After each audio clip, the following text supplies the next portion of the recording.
Hi, my name is McMorrough. I'm chair of the architecture program at the University of Michigan. I've been invited by the organizers to offer a few final comments and hopefully initiate a conversation with both the organizers and the panelists. We're running a bit late, so I'll take that as an opportunity to be brief in my comments.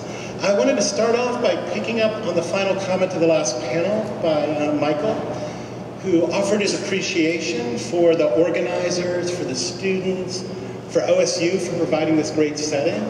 And also, I read in his comments a kind of appreciation for the region, for this collection of schools that are represented here today as a place of freedom and experimentation for these faculty. We see that in the work, we see that in the workshop. It's been a fantastic experience for me, very inspirational. And I just want to offer a round of applause for all involved.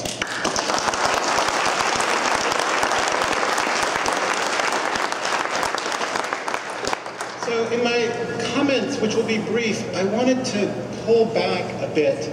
We've had some really engrossing conversations about the panel and just now about the individual workshops, and talk a little bit about mediums, and take the title of the conference seriously in terms of possible mediums, and give a kind of series of definitions of what mediums are, or what mediums could be, that is possible mediums, and use it as a way to perhaps, in our conversation, understand what has just taken place. I think the investment here is clearly in the precision of the individual work that was being done, but I think there's a kind of relevance to the topic of medium that might give us a framework to understand these efforts. So, a long title for a short talk. The title is Possible Mediums, Definitions or Examples, or The Medium is the Medium. Of course, playing off of Marshall McLuhan's The Medium is the Message. But here I think medium has a particular significance. So what we're going to go through is a few definitions of medium. And I think when we talk about medium in a circumstance like this, I think the first relevance is the relevance of an artistic medium. I mean, clearly this is sort of what we're engaged in. And as an artistic medium, we could take an example like this. This is Jackson Pollock's Lavender Mist of 1950. And think about the way somebody like the artist, he's not an architect, he's not an artist, the art critic, Clement Greenberg, talked about the notion of modernist painting and why he appreciated the work of something like Pollock. So as a critic, Greenberg had a conception of painting as a medium that was quite specific. He saw the progression of painting as being dictated by a kind of Kantian delamination of what the constitutive aspects of the media of painting were. He saw the evolution from perspective through abstraction as a systematic dismantling of those inessential aspects to the core definition of what the medium of painting was. And for him, had to do with two conditions. Had to do with painting dealt with a sense of flatness. And so in something like the work of Jackson Pollock, instead of perspectival illusion, we have a surface of painting that addresses its flatness. And it deals with what he calls a frame or edge condition. These are the two aspects of painting as a medium. So here we have a diagram of a sort of shorthand of Greenberg's formula. And so in this definition of media, we can think of media as a kind of format, the format in which the work to be done. So the work to be done in painting would correspond to this format and find its definition through that. So that's one definition of medium.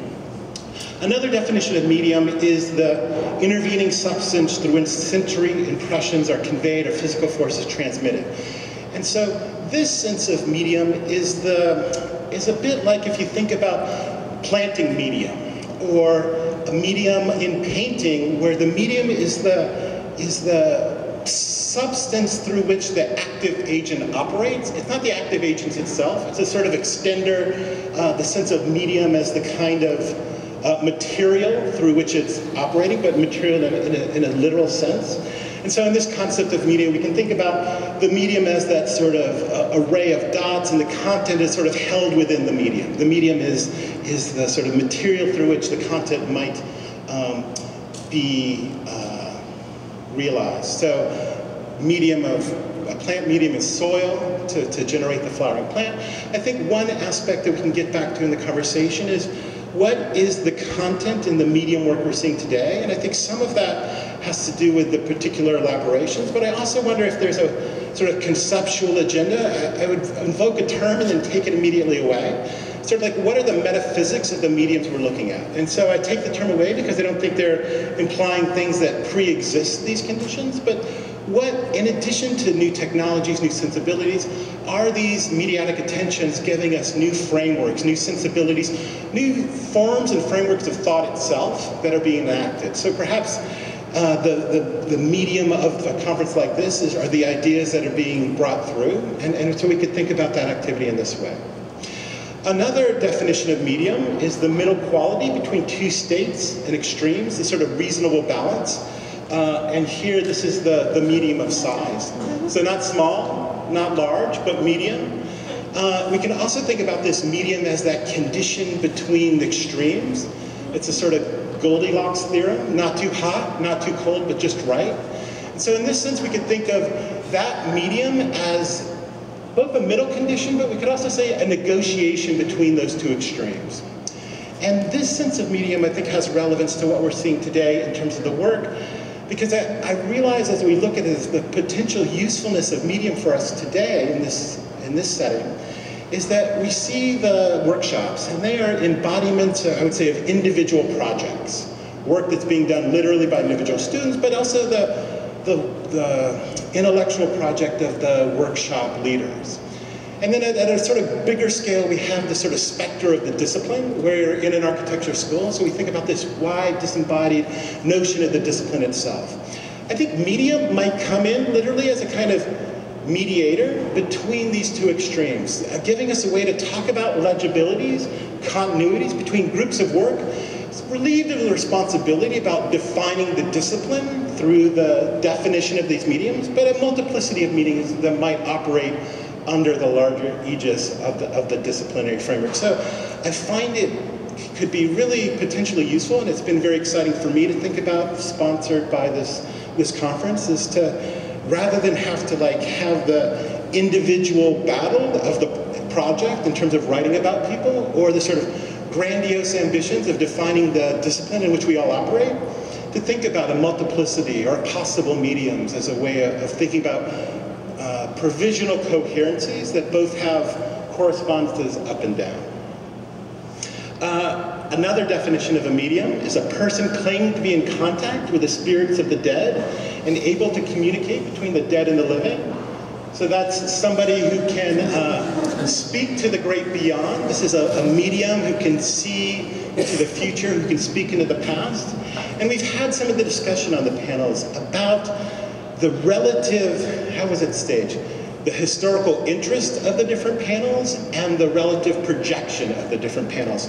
And I think this notion of medium, as we think about it in terms of the artistic work, might give us a way of talking about this sort of prognostication of the future. I think these conceptions of the medium give us something that imply both a past and also a future. I think in all the panels, depending on what was said, they, to a one, involve relationship to past mediums. I mean, it was McLuhan who said the content of the next medium is the previous one. So I think we see the ghostly remnants of past mediums in the work today, but we also see the future projection of new possible mediums, not only as defined today, but that would grow out of that. I think in a number of the conversations, there's already discussion about next steps, next projects that might continue to transform and elaborate. And then finally, the first definition of medium that I give last is the agency or the means of doing something, and this is the sort of means by which you operate. So you could think about the medium of currency, like money as a medium of exchange, as it might be discussed. Or actually, language itself as a medium. Here's some signage from Wales, some Welsh signs. So the medium of the Welsh language is the means by which certain things can be articulated. So in this sense, I was running out of diagram ideas. So here we have medium, and the medium of this medium is English. So, and in our case too, I think we can think about how much the architecture itself is the medium through which all of these things might operate. Now these are different definitions of medium, but I think they're all useful for us in various ways. We might start from this definition of the sort of artistic medium as material, so definition number 2. We can also think of these as mediums as the means of architecture. We can think of medium as format in the artistic matter. We can think of medium as the material, the actual material that's being used. We can think of medium as a kind of prediction into the future. And we can think about this medium in this notion of the individual and the discipline, or various scalar relationships, as a kind of negotiation of extremes. And I think we see these variations of medium throughout the work, and I think it might offer us, I don't know, maybe alternate terms than saying medium 20 more times before I'm done. We can move into notions of format, prediction, negotiation. Is that what I have? That's what I have. And that's what I saw over the last couple of days.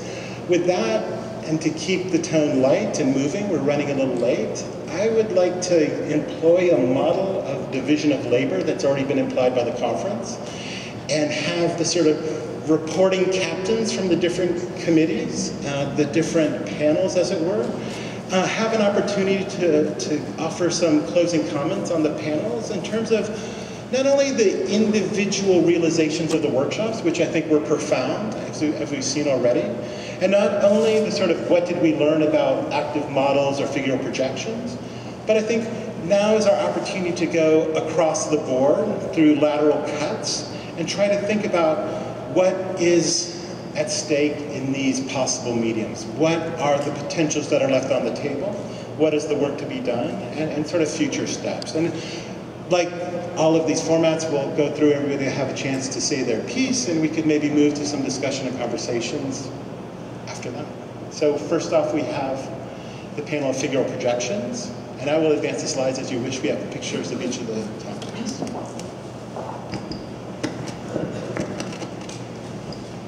So I sent a bunch of photos. I don't know which ones are up there, so you can just scroll through. So I guess just as closing comments, maybe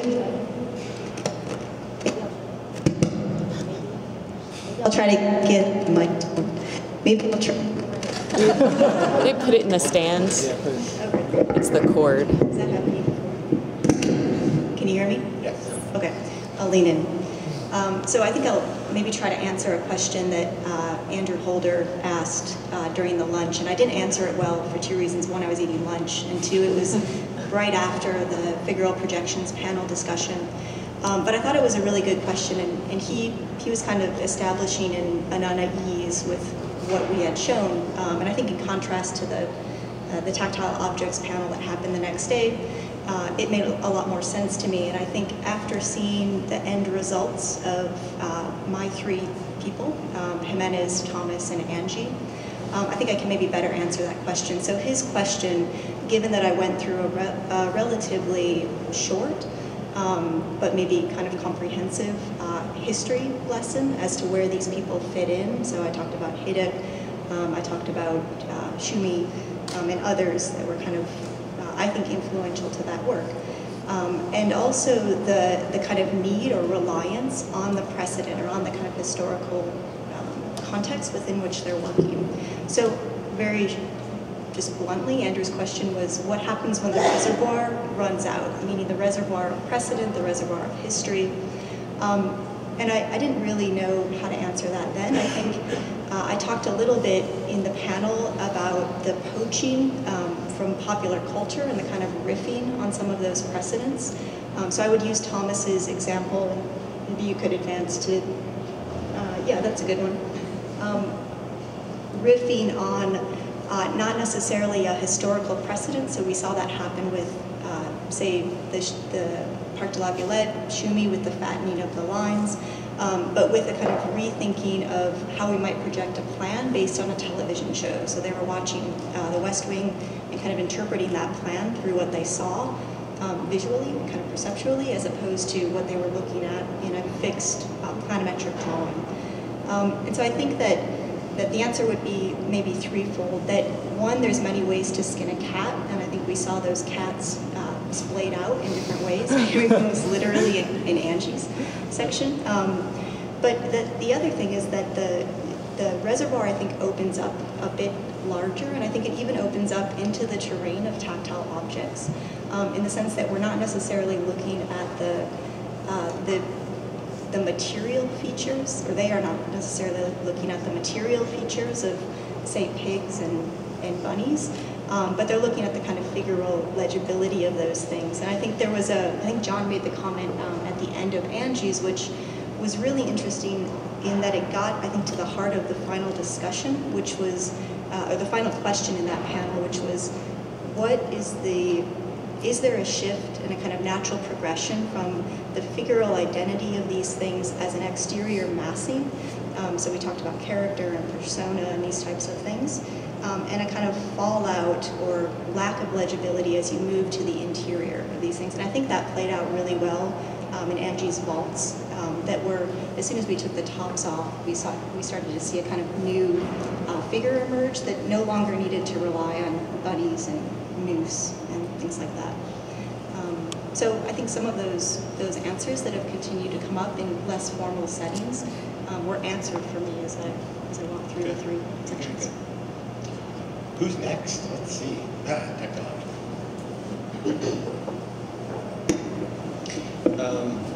So first I wanted to thank John for that talk. That was great. And maybe something that we should have done ourselves at some point. But setting up the question of mediums in different ways. And maybe I want to follow your lead in the sense that, and talk a little bit about what happened at the conference that was maybe a little bit unexpected and how it shaped the way that I was thinking about mediums across and I think they're different across the three members of my group. I think with Ellie's work, it's maybe more of something that I expected in a good way, but the idea that you could take the convention of architectural modeling, elevate something like materiality and haptic and visual experience to the top of the value set, and then rework architectural models through that reordered value system, and how you could tweak the medium to produce a set of effects that maybe wouldn't typically be the kind of top priority. I think with Andrew, there was a great moment yesterday when I was listening over his shoulder when he was talking to his students, and I realized the hyper-specificity that he has with how he talks about what he's doing. And the work is amazing because of its status as an object or a series of objects, and the associations, the way that it makes you feel or laugh or giggle or whatever. But the fact that there's a disciplining of that project, which I witnessed in action, seeing him teach, which I thought was a really great way. I mean, the workshops are a way to get students involved, a way to showcase the work, but also it just demonstrated the disciplining of his project in a way that I probably wouldn't have seen had the workshop format not been in place. So I think something that's a kind of curiosity, or its status is a little bit elusive, or information in terms of what his project is, seeing the kind of care and specificity, like especially his training as like a digital formalist, where rigor and iteration play themselves out with qualities of fatness and posture, I think is really amazing. And then with Mikey, well, that was the funniest fucking architectural thing I've ever seen. I mean, I think that in and of itself, like, architecture has never made me laugh that hard. I literally had a cramp. So I think there's something in the kind of humor of it that is really refreshing to me. And I think the kind of swerve outside of the discipline to something like bagpipe, I thought that John talked about it very well as a way of maybe informing kind of formal production, formal articulation, and experience in maybe more of an architectural context. Like that swerve outside to a different medium, I think invigorates his sort of internal architectural project in a way that's really great. So a kind of swerve outside, and I think Andrew, also with Andrew's there's a history of like, you brought up Andrew Cudlitz, but also like Miguel Fisac and the kind of flexible formworks and stuff. But I think his project is utterly contemporary, and it's amazing to see that sort of more conventional medium be tied into a contemporary conversation, which is really fresh. So Good. Active models. Right, so, yeah, I want to build a little bit on. There we go. On what Adam was introducing in terms of identifying the means by which all of, in my case, my invited guests were working through their projects. And in a way, I think what I attempted to do in setting up my group was actually introduce a little bit of a quiz for my workshop leaders, because I think that's, as Adam was identifying, there's a lot of rigor that actually enables the quickness by which you can translate those ideas and then have others work through them quite precisely. And I think the first definition that you gave resonates most with me in terms of thinking about medium as a means. And I think one of the things that, actually the surprise for me today was the way that I was able to connect the active models group to the figural projections group, in the way that the means and the mediums were worked through quite rigorously in the form of a kind of translation device. So in my panel discussion, I identified active models and the way that these projects are being worked through in terms of not necessarily relying on tradition or history, but the translation actually takes place much in a different form, almost in the form of a kind of medium-to-medium translation internal to the project. And so I think the most exciting thing for me was to understand how these different groups that I've invited to participate in my group work through their medium as a means to enable something much greater than itself. And I think the active models group itself actually had the biggest challenge in that, because I think it's maybe easy to kind of seduce people with blinking lights and little robots and things that move around. But ultimately it's for the sake of novel ways to engage people in a new way beyond what was offered to us in postmodernism. And for me, that's the way I was able to connect back to figural projections, in thinking about different ways of inviting other people in to participate into the things that we're working through quite seriously with great rigor. Excessive volumes. Okay. I think the interesting thing for me in looking at the work across excessive volumes is the fact, for the one that sort of implies the most spatial implications, is actually through the three workshops. There's actually a lot of flatness to the work, which I think, I've always been interested in this kind of super flatness idea, the kind of oscillation between the 2D and the 3D. And I think that played out pretty interesting across the three workshops. So the flight pattern workshop, for example, started and was sort of standing on the shoulders of the tetrahedron space frame, which is obviously implying a lot of volume and kind of infinite. Whoa.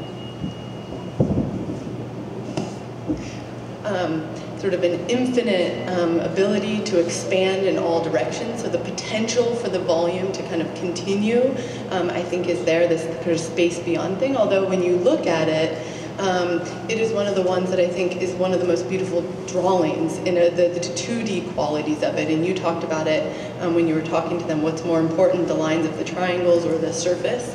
And so I think even though the surfaces obviously are kind of defining the space, they're often, you still read them very 2D in a way, so I think that that's really interesting.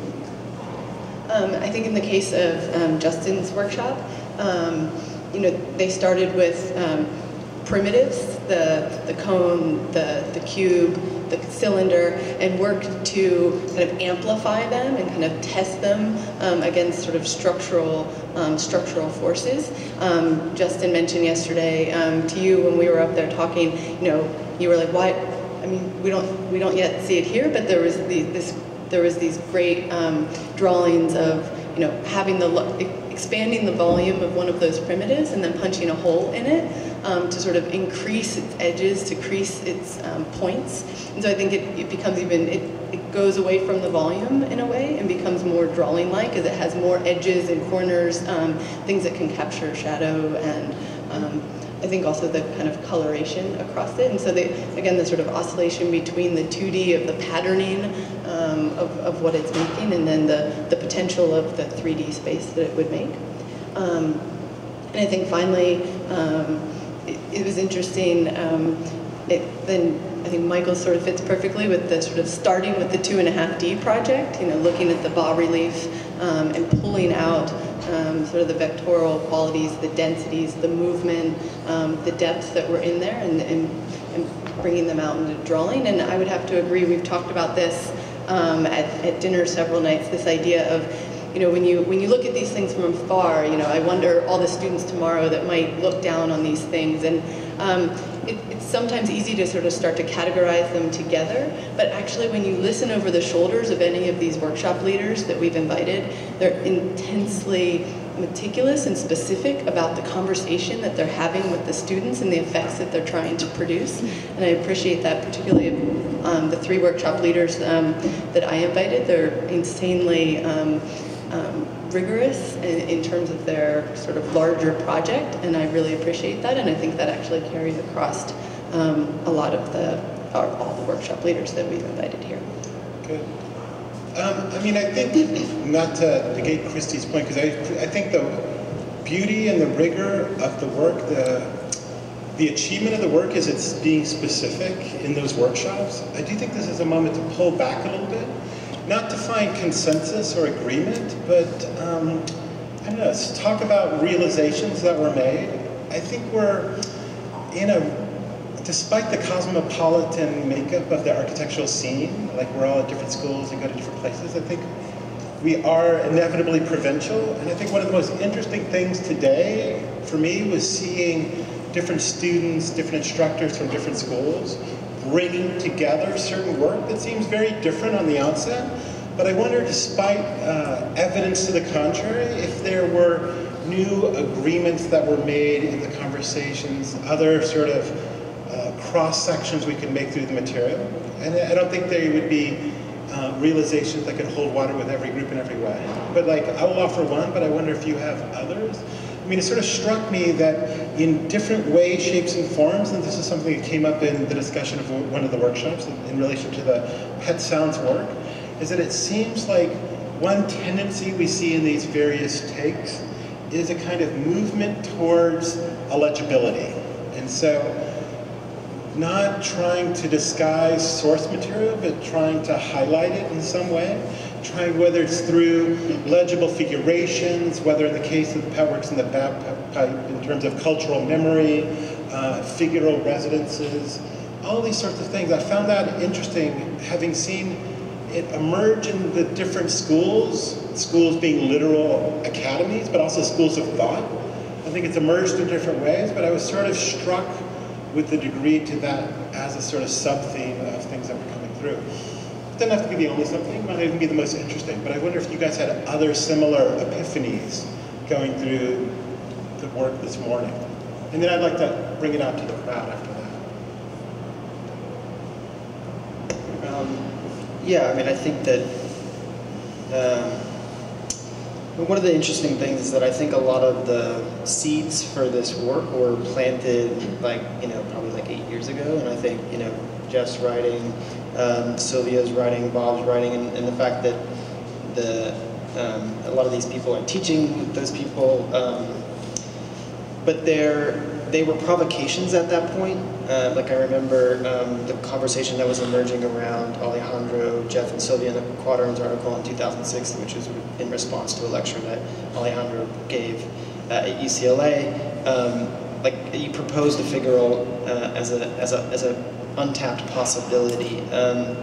And I think, many people have taken that up, and what's interesting to me about that work is I think character, posture, figuration, persona, the words that have come up, and seeing the kind of nuanced differences between each individual's work. It's a kind of, in Andrew and Mikey's work, it's like a topological problem. It's one about surface articulation, but then there's the kind of shape, kind of graphic qualities and the figural projection. So I think the diversity by which, how that concept has been worked out and diversified and multiplied through these different people who have been working on the problem now for many years. I think that's to me one of the things which I wasn't sure, now just saying figural as a concept does not do is not nuanced enough to actually talk about the status of that concept as it plays out in this work. And I think the kind of cross-section allows us to get at the sort of nuanced differences that I think Jeff was speaking to, maybe allows us to start to identify them and work. We need to still work on them, but I think that the kind of proximity and the multiplicity of 12 workshops, all these students, and enlighten me in some of those aspects. Anybody else? Good. Yeah, good. Yeah. I would maybe just say one thing that came up. You're right, we didn't actually define it for everyone, so we're really happy that you did in terms of what mediums is. But of course, in the labor to find the title, there was a lot of searching in terms of context and what that means. And I came across Greg's article entitled Medium, which actually not in every way relates, but there's just this one point where it says, medium is the architect's tool to be able to communicate with pop culture and sort of visual culture. And so I think that if we're really pulling back, that this medium, we're all just trying to tap in to the larger conversations in media and the culture at large. And so even though the ways we're doing that in these different schools of thought or the different modes that people are working, we're all sort of really interested in sort of engaging that moment, I think, and I think that connects everyone. You guys are good? They're good. I'd like to open it up, but not under the labor of a question necessarily, especially to the workshop organizers. If there's, realizations you've made or comments you'd like to make, but also they can be framed as questions, but they can be up the riser as opposed to downfield if you like. Anybody?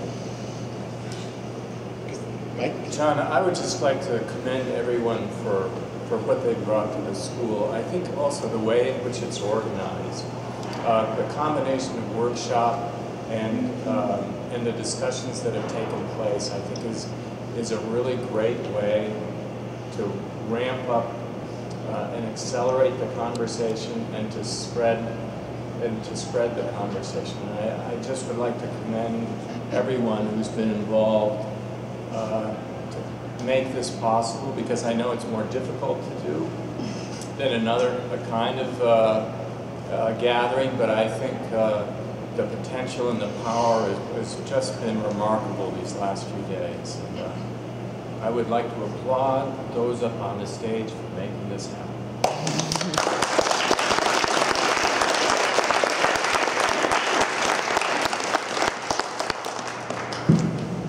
Could I just interject one thing? I'm not a last statement person, Jeff, so don't worry. But just on the coattails of that, thanks, John. I'm sorry I didn't thank you when I made my final closing statement, but I would like to thank you on behalf of all of us for naming the conference, because we actually had it, I think it was originally projected mediums, and you misread it, literally misread it, and you said, oh, possible mediums, that sounds great. And then we thought, well, it does sound pretty good. But Possible Mediums is actually a riff on a Brian Eno and John Hassel collaboration, which is I think early 80s album, right?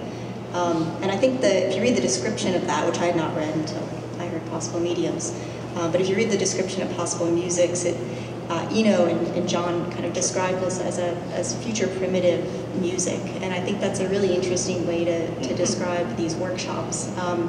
And then the technique in the album is that the instrument, I think the main instrument is the trumpet, if I'm not mistaken, but it never sounds like the trumpet. So every track it sounds like a flute, or it sounds like a piano or something like that. So in the end, I think it was a great title, even though we thought it was really boring at first. But I think it's incredibly fitting. So thanks for naming the child.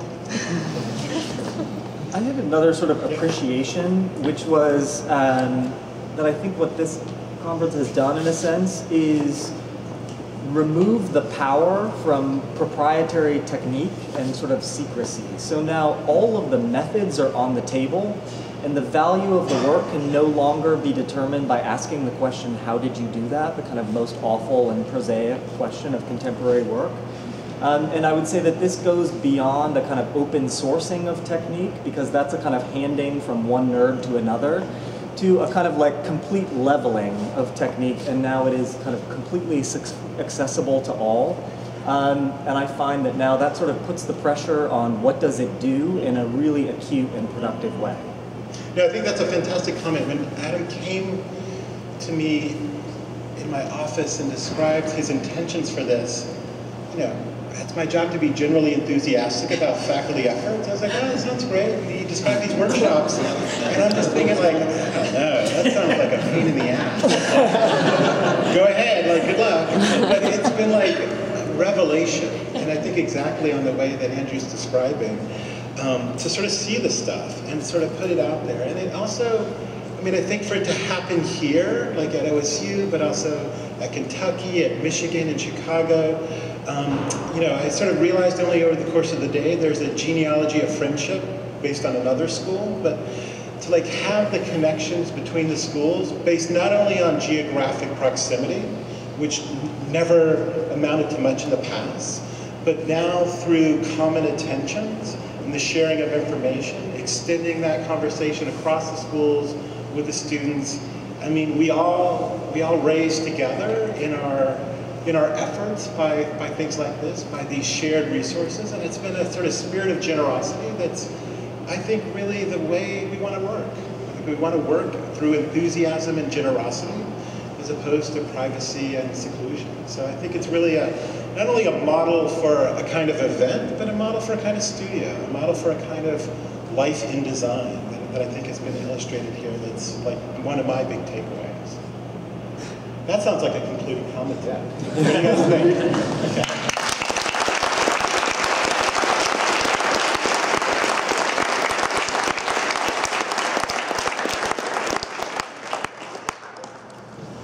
Where's Mikey? Where's Mikey? Who's Mikey? He's right there. Mikey Love. He's coming back because of Mikey Love. Mikey was the guy that they made it try to life series. I'm not asking that. I know, but Mike is a happy thing. One of the things I think is really interesting about this is after the fact, and I know you're going to say that, but the problem with architecture, or not the problem with architecture, the achievement of architecture has really been over the course of almost 2 millennia to master tragedy. But no one has ever found a way for it to broaden its affective palette except through irony, you know, with postmodernism, and which was an important achievement, I think. And you see Sam Jacobs building on it. The whole time I was walking through this was just feeling like it may be specific to the size and scale of this workshop, it may not. Your problem with architecture is actually to figure out how to not scale up the size of it. And maybe tragedy, when things are that big and weigh that much, it may be harder to do that. But the sense of affective range in this thing was as optimistic and uplifting as I've seen, and it really reinforced the idea that architecture could join all the other art forms in having a full affective palette and intellectual palette. And just, so I wanted to think that that was sort of what I got out of it. Great. Well, in conclusion, I would just like to thank everyone. This has been amazing to have this conversation start with 4 people and now extend to over 200 people that have really been a part of this for the last 4 days. And I think our hope is that this conversation continues, that it goes through, conversations go back to each of your schools, that you guys continue to talk with one another. I've had several students come up to me today. Do you have a master list of everyone that was here? I want to know. I want to know the people that were in my workshop. I want to make sure I can continue to connect with them. And so we're definitely going to be, this was a working conference in lots of ways, and when we started this, we said, you know what, a lot of the work is going to be after the conference, in terms of like, how do we make sure that this discussion continues. So 2 minor things that we'd just like everyone to help us with right now is that we have the hashtag possible mediums, and everyone has already started to upload images, and they're starting to compile in a really beautiful way on Instagram. And so if you guys, I mean, with all the cameras and all the shots, and you guys, your perspective on this is something that we could never personally capture. So upload as much as you can, and we are going to figure out a way to kind of curate that. So that's one part. The second part is we would like to be able to keep as much of this up for the next couple days here in Knowlton. So as we move back and clean up our sections, anything that can stay up as an exhibition, we would like it to be that way. So please just kind of clean up and let the space otherwise beyond the exhibition look the way it did when you arrived. But I can promise you that we will figure out a way to make sure that this conversation continues, goes to the other schools as an exhibition and as a conversation. Also, if you leave it up, we'll send it back to you. Yeah. Okay, thank you very much.